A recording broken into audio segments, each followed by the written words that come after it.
everybody. My name is Joanne Shango, and I am the head of school at the Montessori School Rochester here in Rochester Hills, Michigan. Today we're going to be discussing some positive parenting strategies.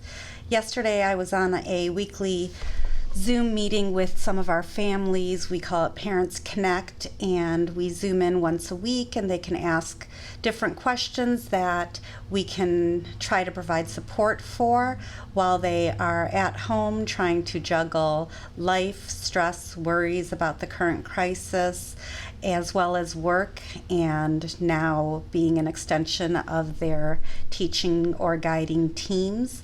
It's a lot to handle. And there were a lot of questions regarding redirection or handling their children's opposition or frustrations. And it really focused on, the conversation tended to focus on positive parenting strategies. We do in Montessori at our school positive discipline. The idea is redirection. When you provide a stop sign for children, when the answer is always no, opposition builds. Versus cooperation, which is what we're really looking for. When we start every year or every new school year, or start with a new child sometime in the middle of the year if they come to us to enroll for a variety of different reasons, we work first and foremost on boundaries. And I recommend creating these same type of boundaries at home. When you create boundaries, you're not asking them to do what you say. Instead, you're providing an understanding of the rules and boundaries needed for us to work safely, comfortably, and happily together to take care of ourselves, to take care of others, and to take care of our communities. In a Montessori classroom, those boundaries can look like a variety of different things that can be interpreted in your homes. The first boundary is how we move in our classroom. Right? We move with quiet walking feet. We're walking indoors and we run outdoors or in a gym.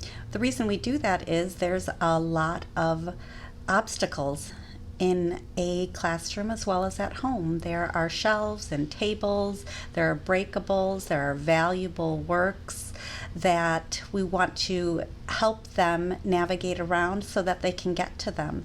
Their goal is exploration. Right? And so we provide that boundary. Another boundary is gentle hands. And we encourage gentle hands, of course, on how we use materials, how we treat each other, how we treat the adults. Our hands are always gentle. And every time a child is frustrated with that or not quite as successful as they can be with that, we are always reminding them of that, and we always show them like gentle, whether that's with the work that they threw down really quickly without paying attention. We're slowing down that movement and we're using those words very simply. Remember, gentle hands, put it down gently, and we actually pick it up and we hand it back to them. And we invite them to try again. It's not forced, it's just a learning opportunity. So that boundary is really important, and you can do that at home as well. Again, without it being forced or with any kind of anger, but with just a pragmatic approach that says, we're gentle. And as a parent, particularly when my child might have been frustrated and maybe they struck out at me or they pushed me or they tried to grab my hair, I'm reminding them of gentle, and I'm gently removing their hand away, and I say, that's my body. You're hurting my body. Let's be gentle. And then I bring their hand back up and I show them gentle when they've pulled my hair. And now they're learning how to touch my hair. That's very important. And then I acknowledge that and I say, and we'll get to this in a few minutes, but then I say, oh, your hands are so gentle on my hair. That feels really nice. And I'm acknowledging their gentleness rather than focusing on the hair pulling, the undesired behavior or unsuccessful behavior. Another boundary that we use in the classroom is two careful hands. Children are on the move, and often really at any age, they're eager to get somewhere. And when you're moving so quickly, you miss so much. So where your goal is in discovery, when you're moving so quickly, you miss what you're trying to go for. And so slowing down a little bit is really beneficial to the children. So that goes back to that walking feet, but it's slowing down. It's using two careful hands after you've slowed down with anything that you're discovering. And with my adolescents, I sometimes remind them of that. It's two careful hands. That's a reminder of take a moment, look at it. When your hands go slowly and carefully to explore something, your attention's brought down. And with that, you're now careful and you're learning to explore. And that's that slow down that isn't about children shouldn't be fast. It isn't about eagerness. It's about giving and promoting that opportunity. And so that boundary is going to develop not only more peace in your home, it's going to open up a larger or broader world of exploration for the child. And it's going to give you a ability to see even more clearly the full potential of your child. I remember years ago, we had a tour, and this really lovely woman came in for the tour, and she was astounded and uncomfortable by the antiques and the glass that we had throughout the environments, all of the different communities. And she said, "These aren't for children. These aren't for children." And I said, "They certainly are. Children want to explore our beautiful world." She says, "They will break it. They will destroy it. They don't know how to treasure this beautiful stuff." And I agreed with her. They don't know yet how to treasure them. But by showing them two careful hands, they begin to treasure it. They begin to recognize it. And things will still break. Very rarely after the first time, based on your response. So when they're using two careful hands and that glass still falls and breaks, they can be part of the cleaning process. And you can share with them with words, which we'll get to in a little bit as well, how beautiful it was and how sad it was that it was broken and that it can't be fixed. Like, it's broken now. Hopefully we'll find another one. And sometimes I'll launch into a story about it. I'm like, "Oh, I remember where I found this. It's okay. It's broken. We'll be careful next time." And that is developing a conscience within them, a conscious thought of their movements in relationship to the beautiful things that we're providing for them. And so two careful hands is also really important as a boundary that we set at school that you could set at home. Another boundary is our quiet voices. There is a time and a place for hooting and hollering, and there is a time and a place for quiet voices. And we all know we might be very excited to see somebody. I know after this crisis is over and the stay-at-home order is lifted and we all feel safe and healthy again and feel even more confident with our wonderful superheroes, our healthcare workers, in their ability to address and help those with this health crisis, that we're going to really want to see and respond to and hug our families. But we're not bounding into our family's home and going, "Hello, I'm here." We're not jumping on tables to do that. We might want to in our head. That sounds like a great visual that would make my dad so happy. But we don't actually do that. There is an exuberance to our voice that is still controlled. Versus if we're in a gym or we're outside or we're playing a game or we're at a concert, the volume of our voice changes at that point, but there's appropriateness. And so we talk about those quiet voices in the classroom, and we always discuss how we can actually hear more when we speak quietly, because the person we're speaking to takes that extra moment to stop and listen to us.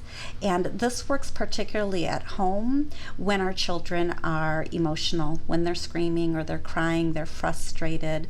Their emotions are getting the better of them.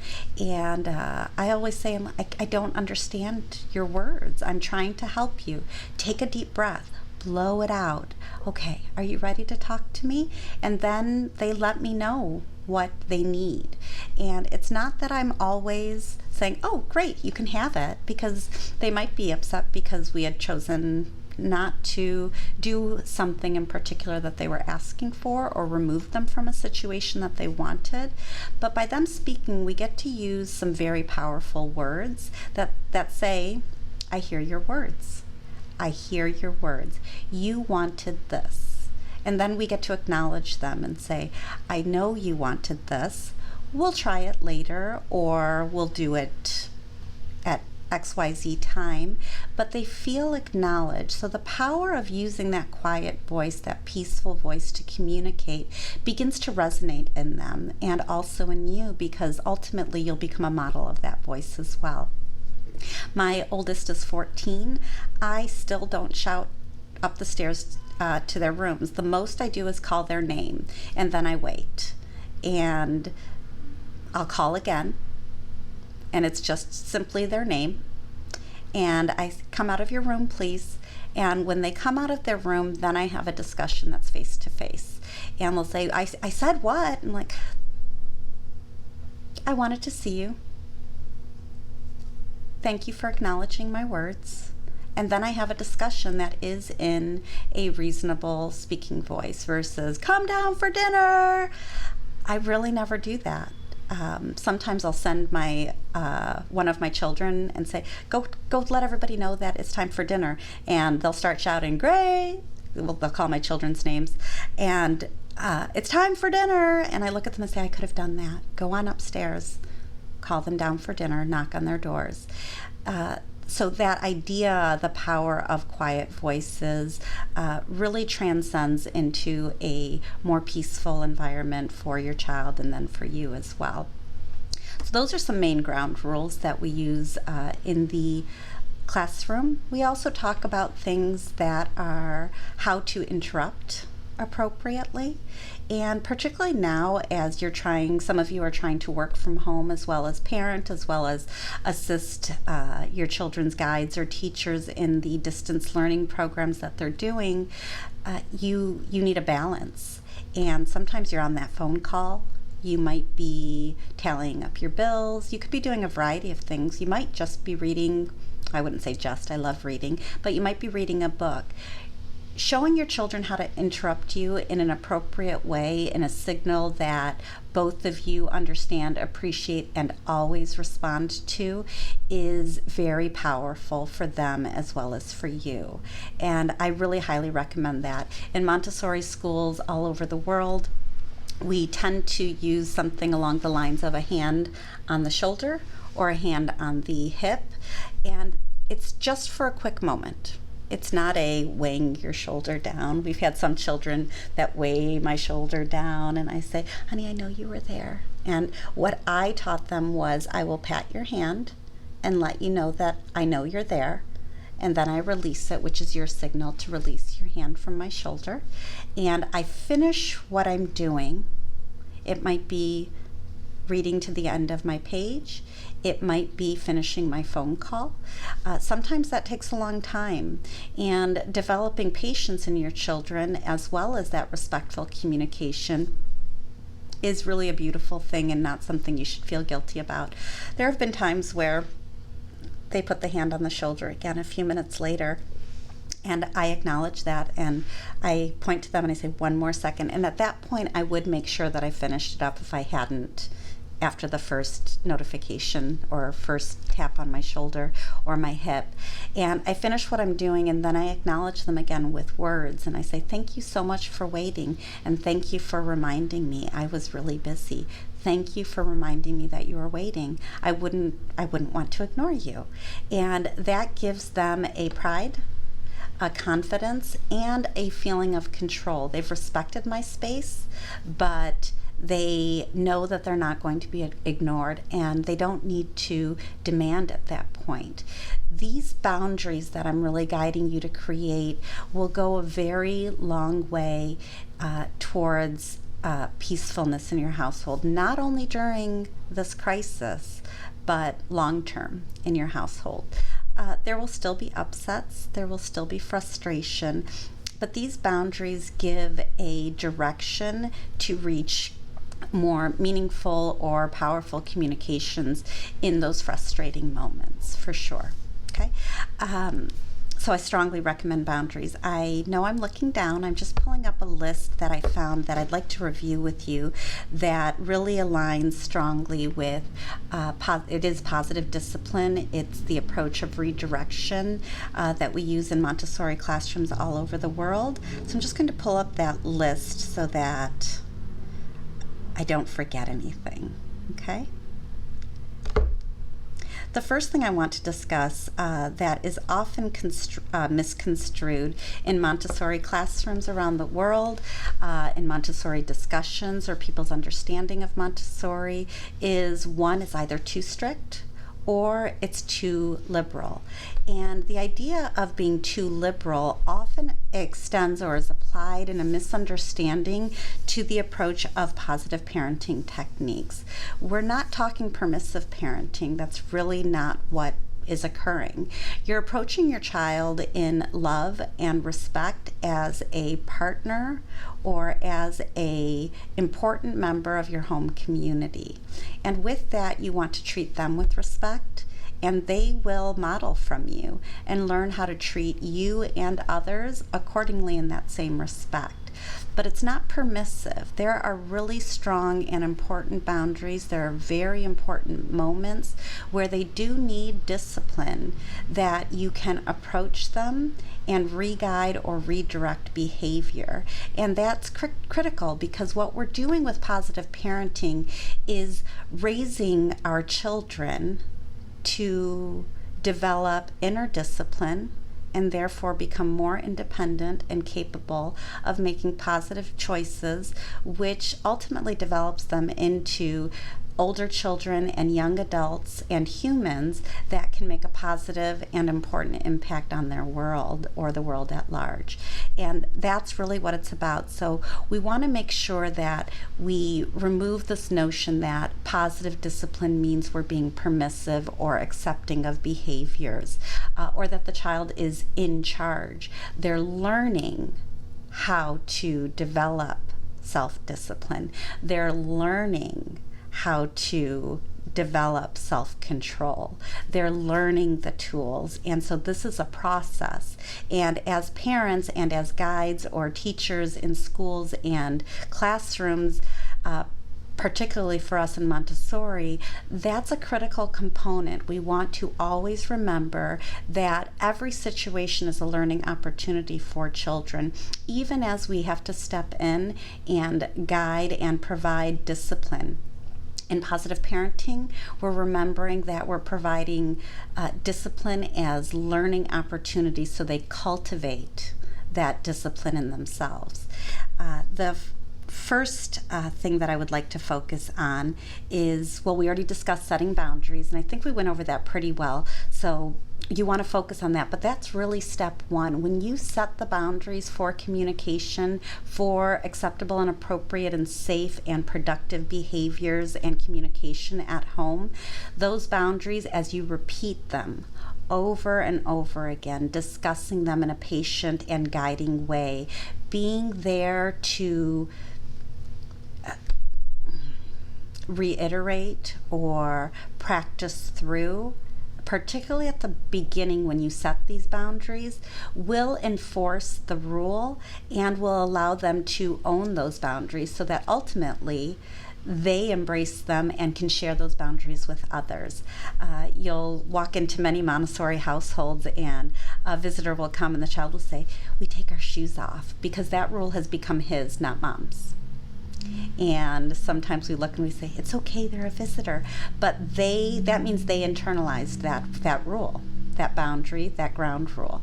And that's what happens when you focus on building their awareness, understanding, and responsibility to the guidelines or ground rules or boundaries, but that's a learning process. It doesn't happen because you say it. You can you can say we always hang up our coat, but if your coat is always on the chair, then that rule isn't real and they're going to follow that behavior. Or you might always hang up your coat, but they never do, and you're always picking it up and hanging it for them. Again, that isn't reinforcing the boundary. That's you making sure that your space is controlled in the way you would like it, but that boundary still doesn't get owned by that child. Meanwhile, if that child always comes in and throws their coat on the floor, you call over to them and say, you left something on the floor. If they're an older child, if they're a younger child, you call them back over and say, do you need help hanging your coat? Do you know where your coat belongs? And you do that for a few days, and that is what develops a habit, and this time it's a positive habit. So remember, you're building those boundaries and the awareness of the boundaries through consistency, and then you find that they own them. A dozen years ago, I'm small. I'm a really tiny person. I'm just over 5 feet tall. And the tables in a Montessori classroom were just a primary classroom, the 3 to 6 year old classroom, were really just my size. And I had a terrible habit of sitting on them. And it wouldn't happen often, usually at the end of the day. But the ground rule was we sit in chairs, we work on tables. Right? It's not we don't stand on tables. We use a positive approach to explaining the guideline, but it is we sit in chairs and we work on tables. And the children, once they really owned those ground rules, because during the class day we were very consistent with them, and I'm so busy in the classroom that I never sit other than to give presentations, they would come up to me and they'd say, Miss Joanne, we sit in chairs. And every time I would stand up and I would say, thank you so much for the reminder. I really appreciate you. And that acknowledgement of their ownership of that ground rule, or their explanation or their reference to a ground rule, that positive language to them in acknowledgement helps them even further own the guidelines or the boundaries, and gives them a sense of pride that they are not only able to live inside of the boundaries, but they are a very productive member in maintaining our peaceful school community, or for you, household community. So that is one of my favorite stories. It comes up all the time. I have fond memories of the lovely little blonde girl. Her name was Nevada. This was 25 years ago. And it stuck with me, and that was the indication for me that the classroom environment belonged to my students. It no longer belonged just to me. It was theirs, and that's what we want to do and focus in on our home. So that's what boundaries are about. Building a connection to gain cooperation with your children. This goes with the boundaries. As you build the boundaries, you're now communicating.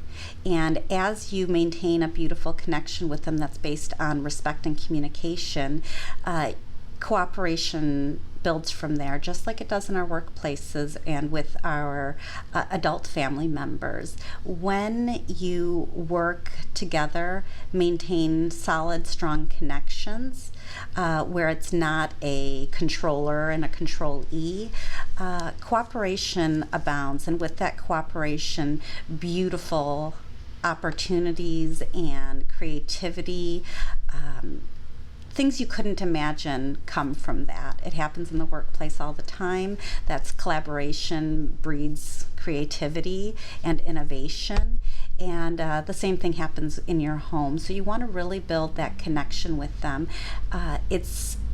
It's really vital. It's vital in our classroom communities. It's one of the first things that we work on. We want them to understand the boundaries and understand that we're that safe person for them and that we're here for them.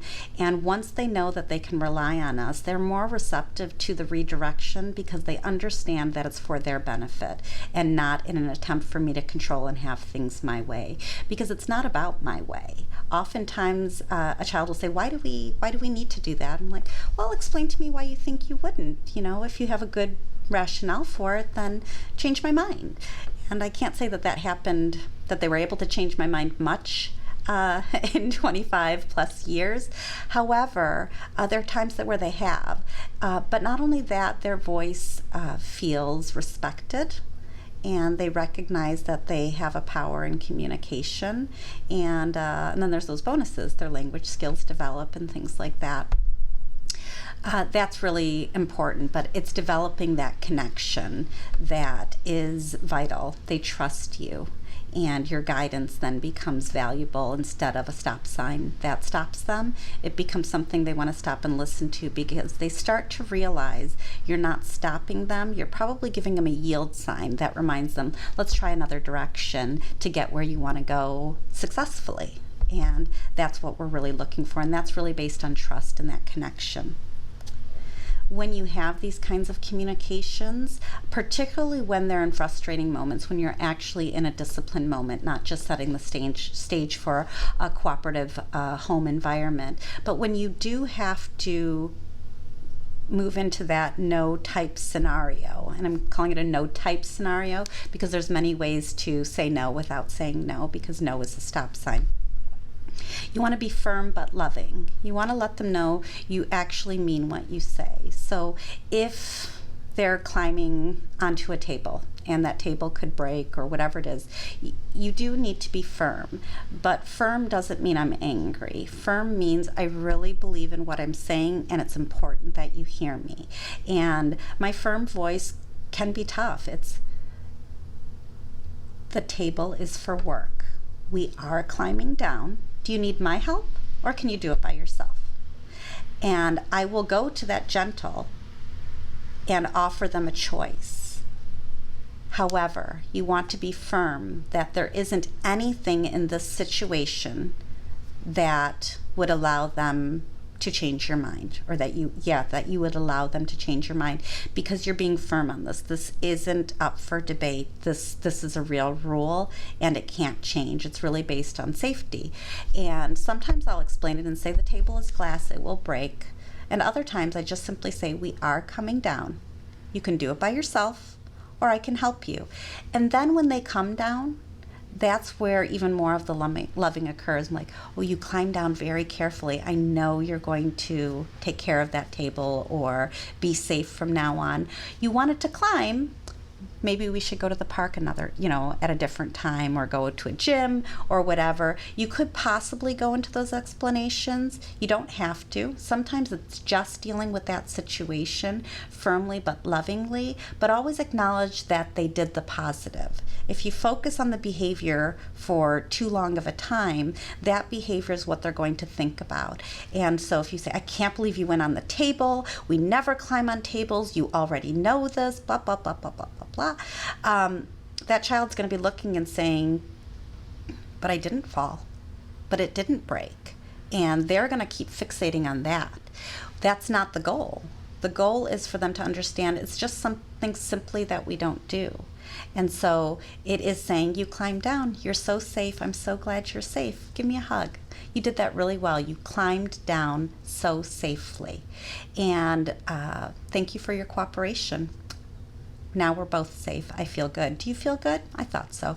And you walk away. But fixating on the negative behavior, that's what they're going to hear, and that's what they're going to focus on. That goes to avoiding shaming. Everything, as you can see, is really connected. Shaming is that idea of you know better. The reality is they're practicing life. They're practicing our human skills. We certainly have human tendencies. We have, there are things that we innately know how to do, but practicing living in society isn't exactly one of them. So they're modeling from us. They're learning and they're exploring. They have logical thinking brains, and their brains are beautiful. The capacity of what they're able to learn is larger than anything we could project for them if we provide the right environments for them.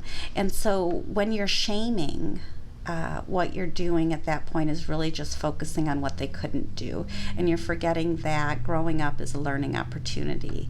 And they're always learning. I mean, there are 4 planes of development from early childhood, the elementary years, adolescence, young adulthood. I actually would argue and say there's probably another 4 planes of development in middle age, and adding the twilight years, and we're always learning through them. I think now, when I was a young adult, sometimes I look back and say, oh my gosh, I was so naive.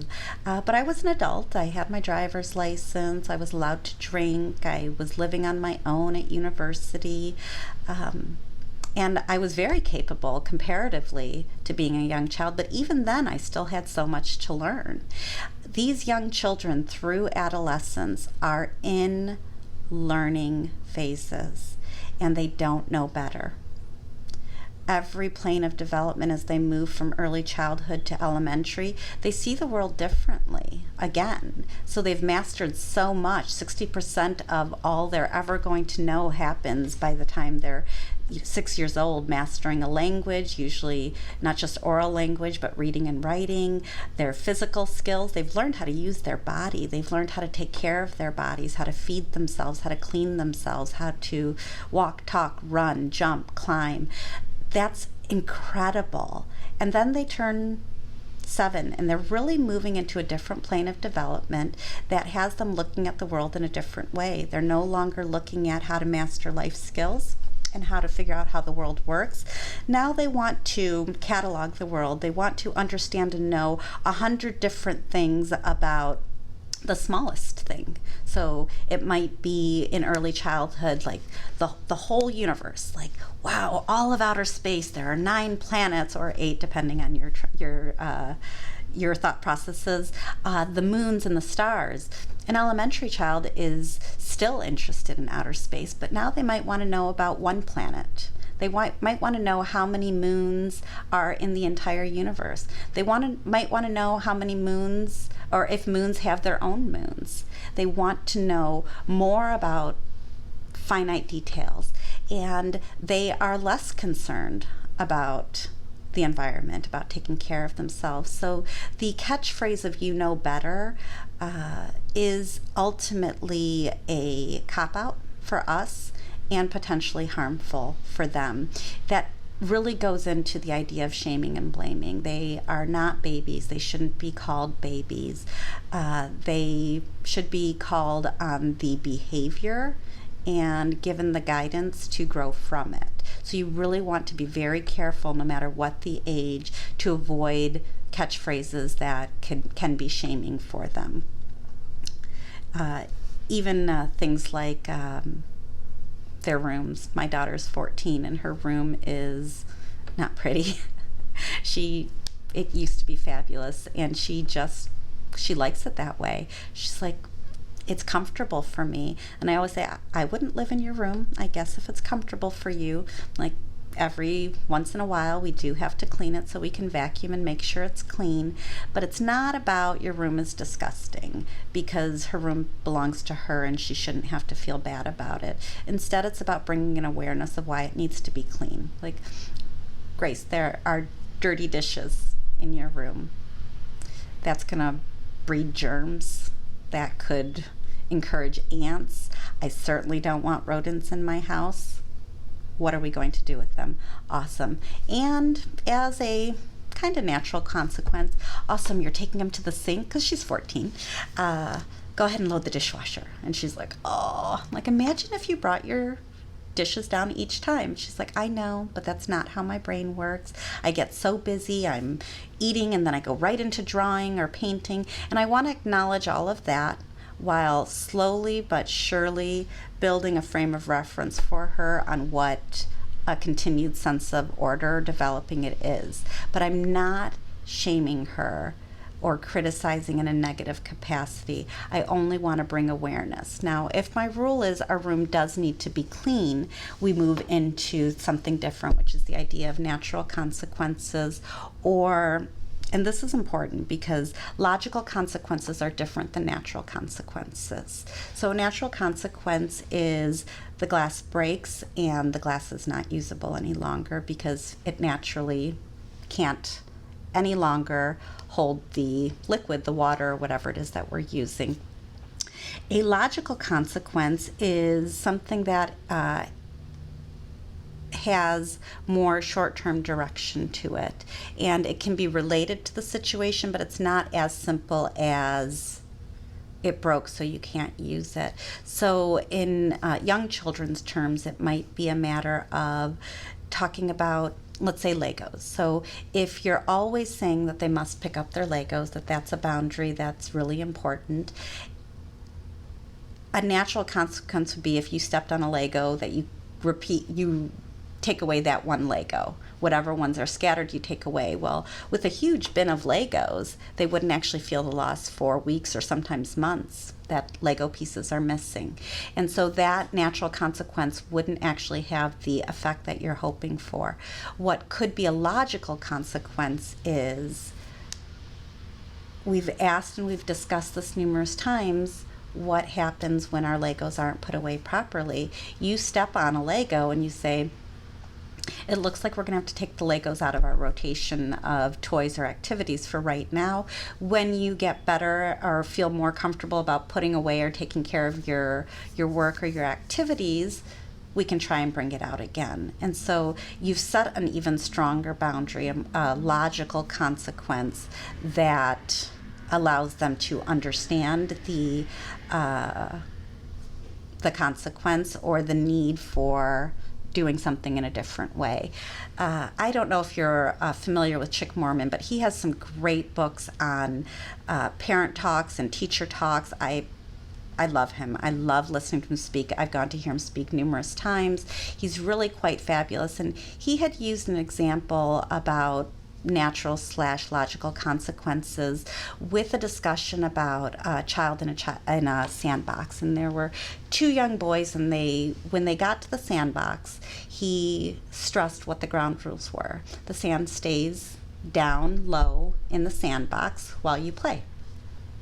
He didn't talk about the negative, you're not throwing sand, you can't throw sand out, you can't put sand in your hair. He didn't discuss any of that. He said sand stays low, the sand is for building and scooping and dumping low. And then he went off to work in the garden or something along those lines. But he kept his eye on them because he knew the sand was going to get thrown. So he walked back over and he said, "Do you remember what the rule was?" And the children said, "Oh, sand stays low." And they said, we promise we'll keep the sand low." And this was a critical point in the conversation. He could have said, "Okay, I'll give you another chance." And that in and of itself would negate the rule. And he said, "Hop out of the sandbox. The sandbox is now closed. Maybe another time." And he went back to work, and the children understood it, and they went to do something else. A couple of hours later, it wasn't the next day or a week later, he didn't close it as punishment forever. They came back and they said, "Could we play in the sandbox?" And he said, "Can you tell me what the rule is?" And they said, "Sand stays on the ground." And he says, "I believe you understand that rule." And he let them go back in the sandbox. They didn't throw the sand again, because he had been consistent in the first moment. He didn't catch them an hour later after an hour of playing and throwing sand. He kept himself diligent while moving slightly away from them, but he held them accountable to the rule. And it wasn't that he didn't want to trust them. He didn't want to give a signal that says the rule is real but not really. And that's really important. So using the idea of natural or logical consequences is more beneficial because it builds in them the importance or understanding of the rule and how it affects them, and not how it makes you feel. And that's going to remove a lot of resistance and conflict with you and your children. Positive reinforcements. When they make a mistake, you want to be firm. You want to use your consequences, logical consequences, but you want to acknowledge what they did well on the other side of it and in other moments. I'm not talking about praising like, good job, you did it, good job, good job. That's could build a sense of feeling a need to perform for others versus self validation, and we want them to do and explore for themselves. However, acknowledgement of what they do well, which might be things like, oh, your hands are so strong, or you poured cereal for your sister. You're a really great sister, or she's so lucky that you are her sister. Those are the moments that have them feeling really confident and really valuable to not just themselves or to you, but to the whole community. And they actually say something, particularly when they're young, they say, I am a good big sister.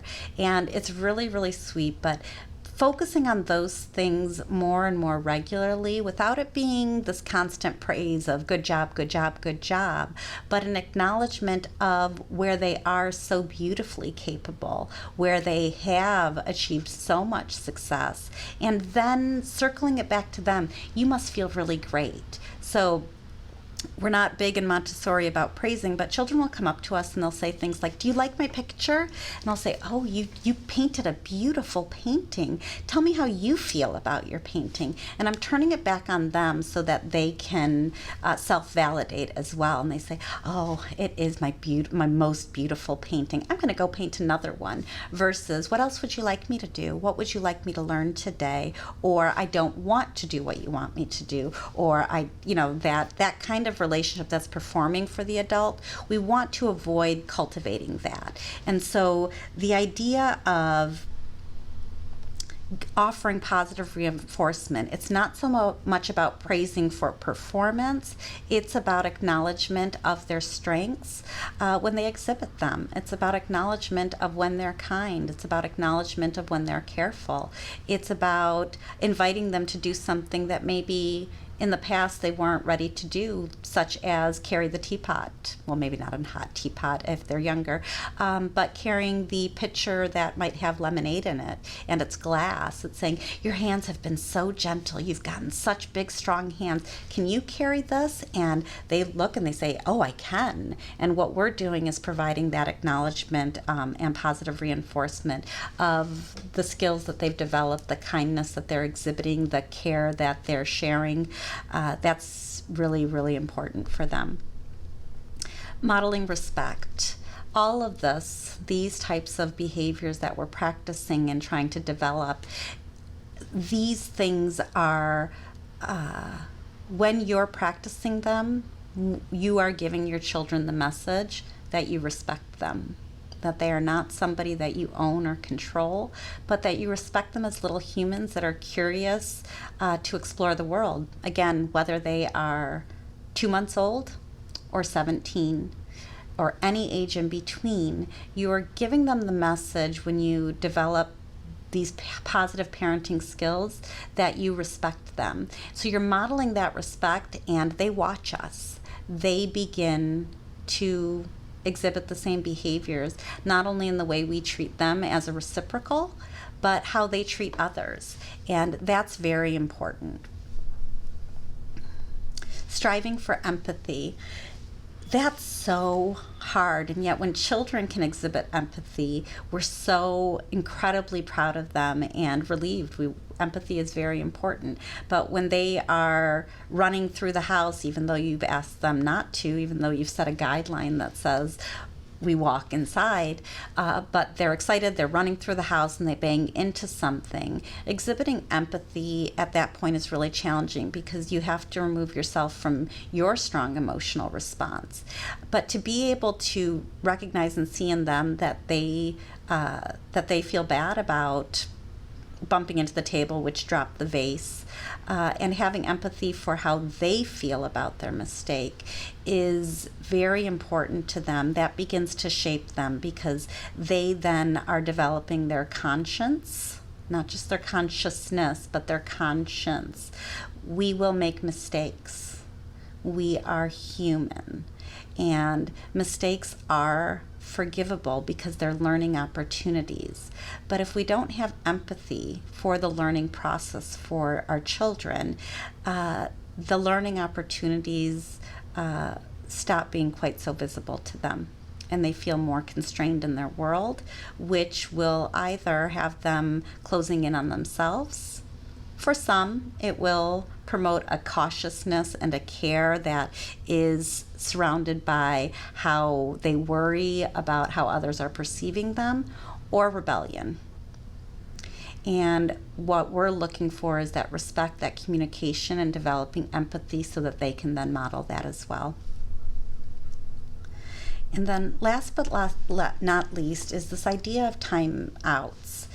In a Montessori classroom, in an authentic Montessori classroom, it's very rare that you'll see timeouts. We won't refer them as timeouts. They're not meant to be punishment. But there are times that we say, do you need to sit down? Do you need to go off to the side? Take a deep breath and come back when you're ready.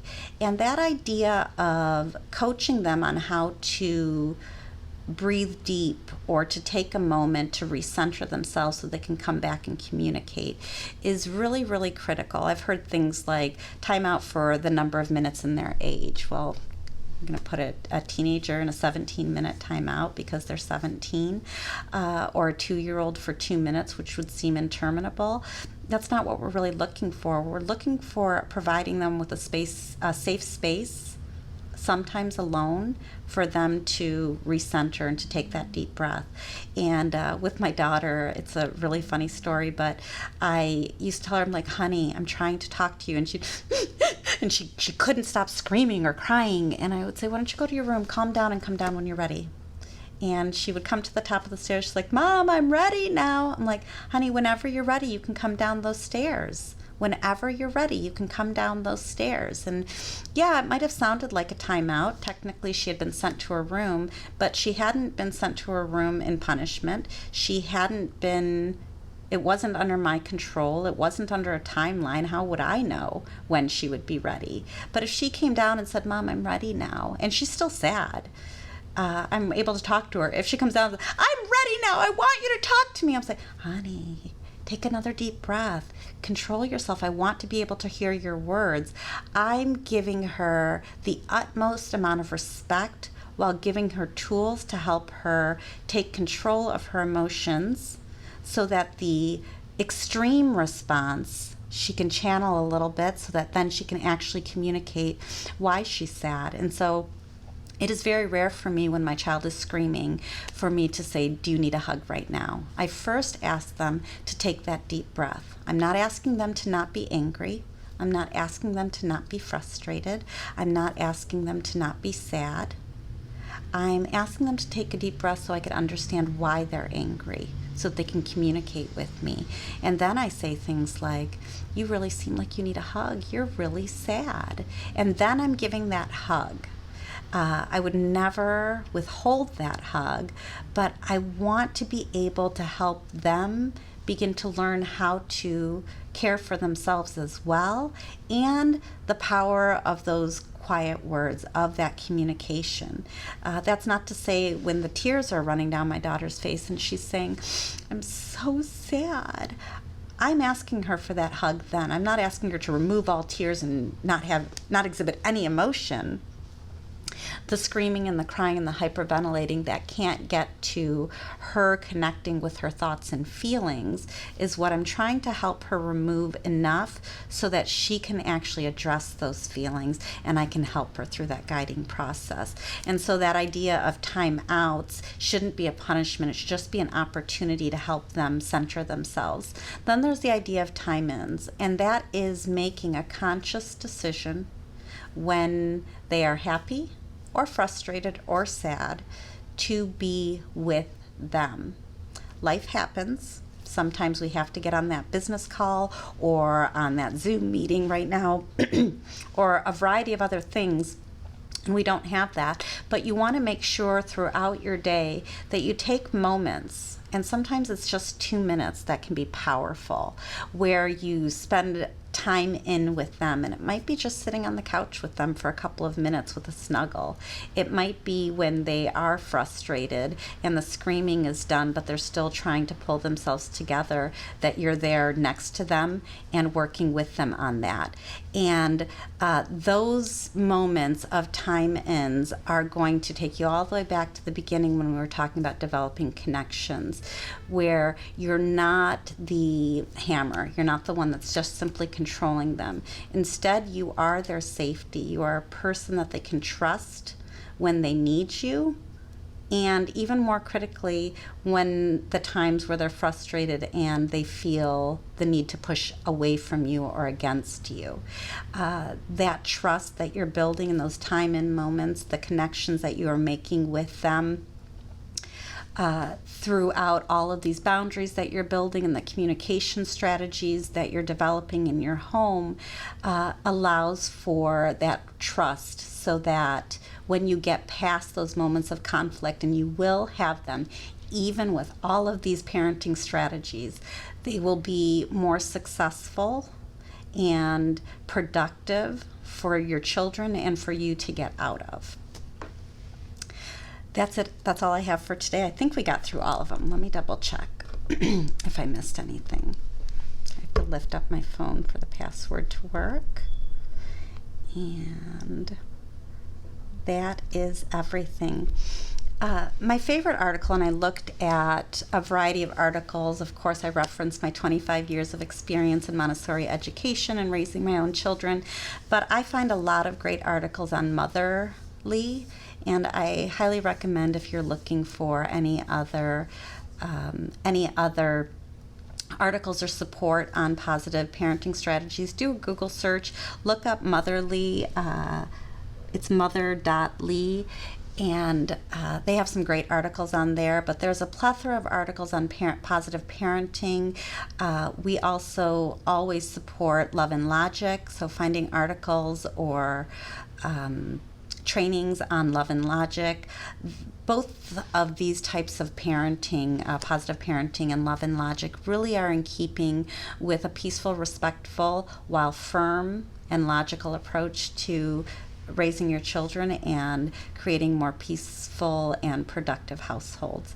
Thank you all very much for joining me. If you have any ideas or questions that you would like answered in the upcoming live meetings that we will be hosting at 2 p.m. daily on our Montessori School Rochester Facebook page, feel free to send us a private message or post on this live link in the comments what you would like to see or hear discussed. Until then, we love you, we miss you, stay safe, stay well, and I lost my words. Stay well, stay healthy, and stay safe. Thank you all. We miss you.